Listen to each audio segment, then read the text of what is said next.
नमस्कार दोस्तों, 8 अक्टूबर से ई कॉमर्स कंपनियां मेगा सेल जारी करने जा रही है, जिसमें फ्लिपकार्ट बिग बिलियन डेज के नाम से और Amazon great Indian festival sale के नाम से सेल शुरू करने जा रही है। ये सेल 8 अक्टूबर से शुरू होकर 15 अक्टूबर तक चलेगी। इस सेल में 80 से 90% डिस्काउंट देने का दावा किया जा रहा है। फ्रेंड्स, आपके मन में आ रहा होगा कि ये सारी ई कॉमर्स कंपनियां इतना भारी भरकम डिस्काउंट कैसे देती है, ये कैसे काम करती है। अब ये डिस्काउंट जानने से पहले ये जानेंगे कि ये कंपनियां काम कैसे करती है।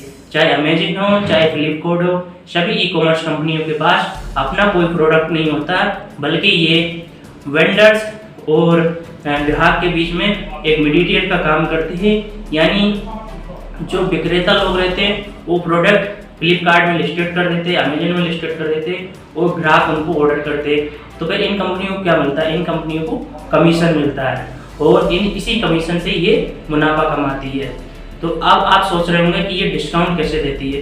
तो एक्चुअल में जो इनका कमीशन रेट होता है, तो बिग बिलियन सेल में ये अपना कमीशन कम कर देती है और जो वेंडर्स लेते हैं वो भी प्रोडक्ट की प्राइस को थोड़ा कम कर देते हैं।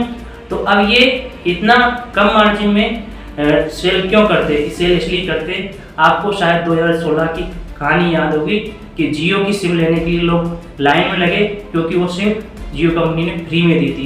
क्यों दी थी? कि लोग उसकी आदत बन जाए, उसका एडिक्शन बन जाए, लोगों को एकदम से अच्छी सर्विस मिलने लगा। तो जियो कंपनी ने पहले लोगों को यानी ग्राहकों को जोड़ा और आज देखिए उसी तरह जैसे रिचार्ज होता है उसी तरह ले रहे हैं और अपने मन चाहे तरीके से रिचार्ज प्राइस वो डिसाइड करें।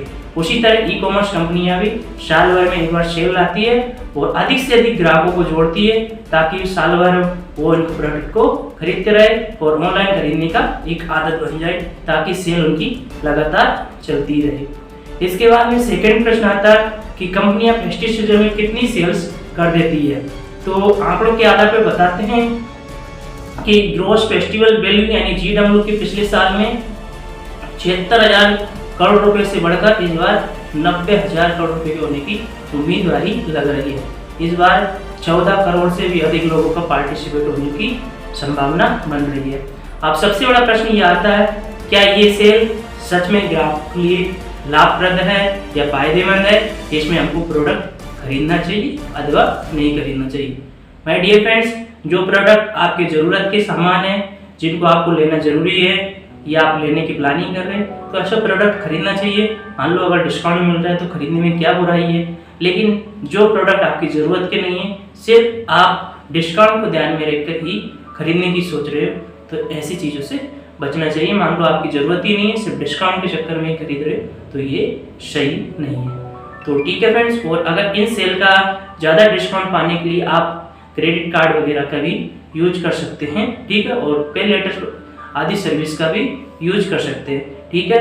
ये सेल का फायदा किसको होना चाहिए किसको नहीं होना चाहिए, ये कस्टमर की जरूरत के ऊपर डिसाइड करता है। जिस प्रोडक्ट की आपको जरूरत है वही प्रोडक्ट खरीदिए और जिसकी जरूरत नहीं है वो मत खरीदिए, ठीक है फ्रेंड्स। ये इन्फॉर्मेशन आपको कैसी लगी कमेंट बॉक्स में जरूर बताना, ठीक है फ्रेंड्स। Thank you.